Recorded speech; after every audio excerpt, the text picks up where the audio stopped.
story about the miraculous catch of fish and the call of Simon Peter to become a disciple of Jesus is found only in the Gospel of Luke. There we learn the story of that fateful day when Simon's life was forever changed by this encounter with Jesus. It was probably not the first time that they had met. Jesus was already attracting a crowd wherever he went, and at that time, he was teaching in the synagogue in the streets of Capernaum, a fishing village located on the northern shore of the Sea of Galilee. The name Capernaum, derived from Capernaum, actually means village of comfort. This was Simon Peter's hometown. Chances are Simon had grown up there and learned the trade of being a fisherman there. We know that Simon was also married and had created a pretty good life for himself.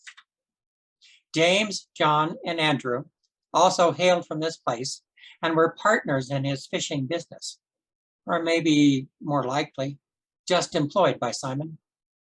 Matthew also lived in Capernaum and was the town tax collector. Jesus was called one day to go and help a woman with a fever who just happened to be Simon's mother-in-law. So no doubt Peter had met this man before or heard others talk about him at the very least. Jesus was no stranger to Simon. He was a neighbor, and it's no coincidence that so many of his disciples were also from this village of comfort. Eventually, the place where Jesus lived was just too small for all the people who came to see him, and besides, the roof now had a hole in it. So Jesus went to the beach instead of where crowds gathered to hear him speak daily, and he continued to teach them there. And so it was that one morning, Simon and the other fishermen were there also, cleaning their nets after a long and fruitless night of fishing. They had nothing to show for all their effort, which was to say the very least, bad for business. With crowds pressing in upon them, Jesus stepped onto Simon's boat so that he could use it as a platform from which to teach the crowd. He asked Simon to take the boat out just a little way from the shore. That was Simon's first task on behalf of Jesus.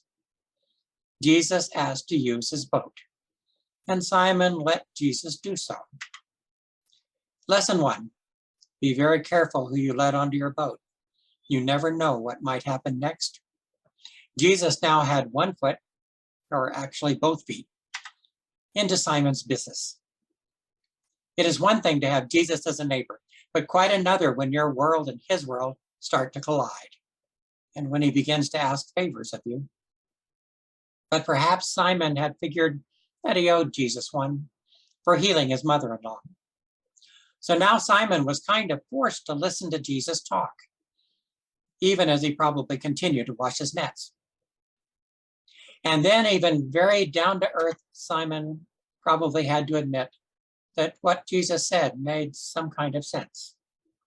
When Jesus was finished, he turned to Simon and said, "Put out into the deep water and let down your nets for a catch."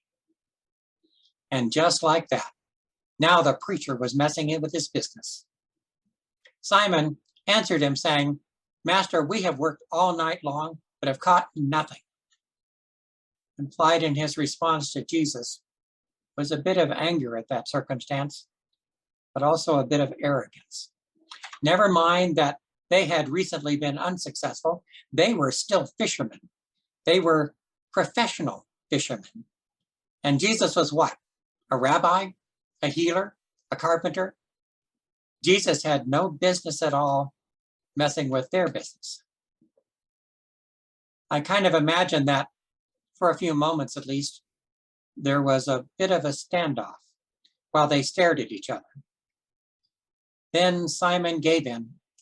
He was tired and he knew it would be useless, but okay, fine. If you say so, I will let down the nets. And so for the second time that day, Simon did what Jesus asked him to do.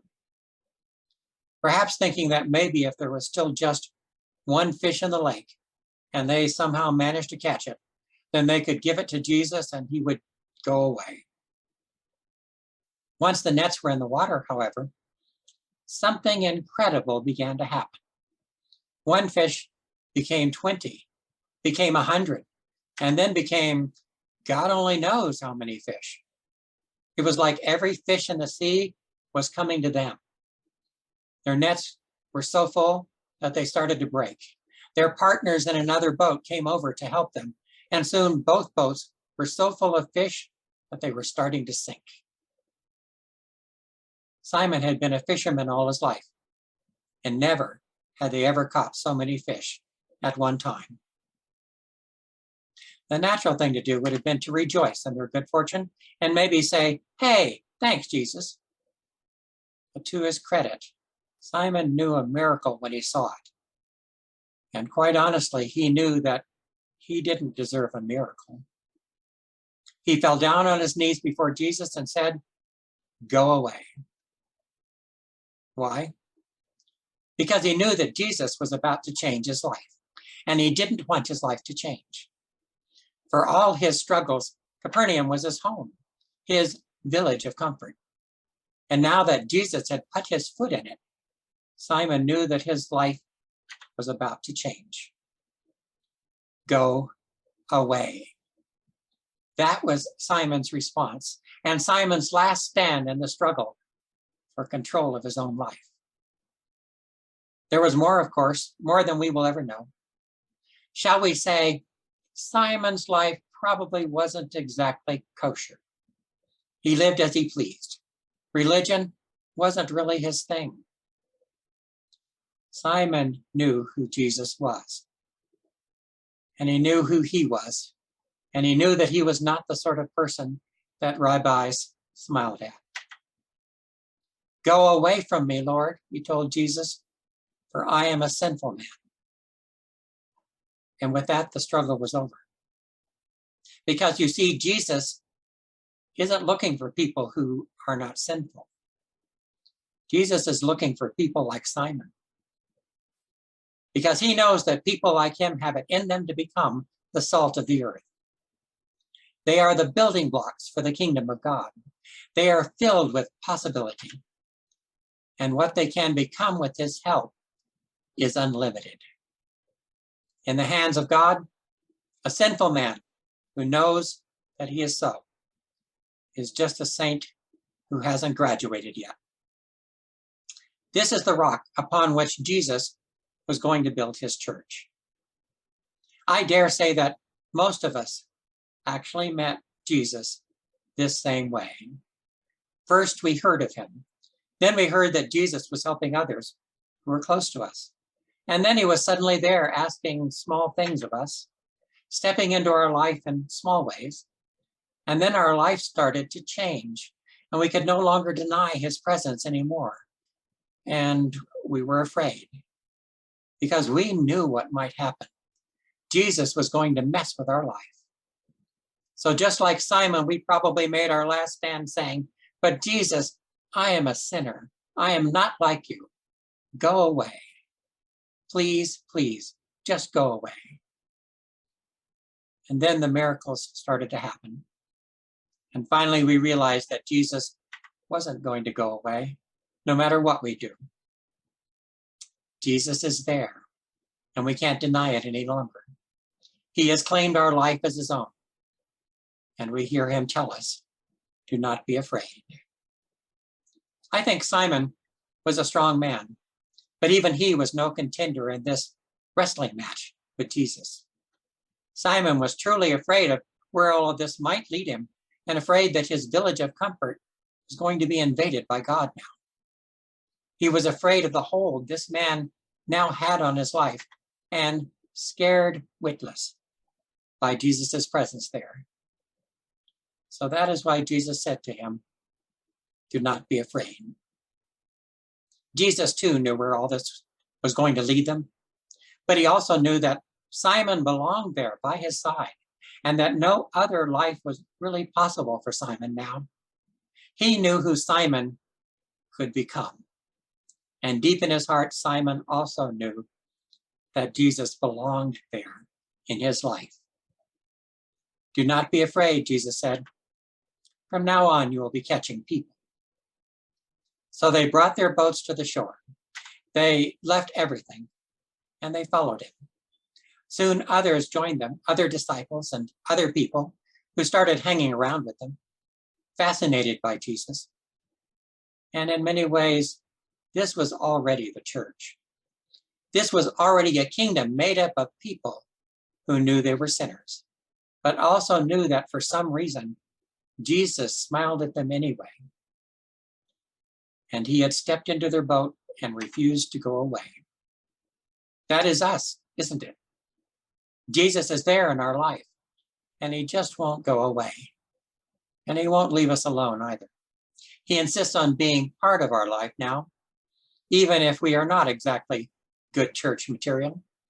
And the more time we spend in his presence, the clearer it all becomes to us that we actually need Jesus in our life. If Jesus isn't there, then we can never become the human being we were meant to be. Jesus may well lead us away from our village of comfort into situations we could never imagine. He might lead us to befriend people we could never imagine as being our friends before. He could lead us to forgive people we would never imagine forgiving. He could even lead us to help other people simply because they are there, because they need help, and because Jesus has helped us.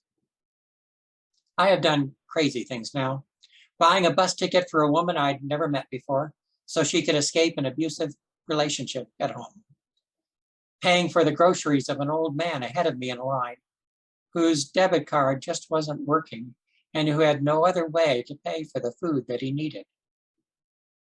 I have risked rejection and abuse for speaking the truth. And that is only recently. I do it all for the glory of love, his love for me.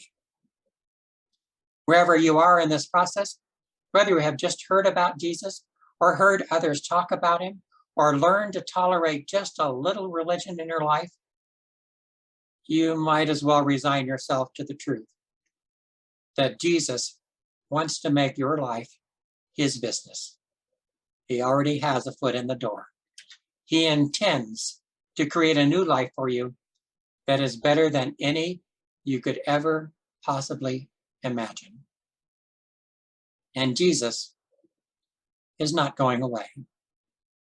Be safe, and God bless you.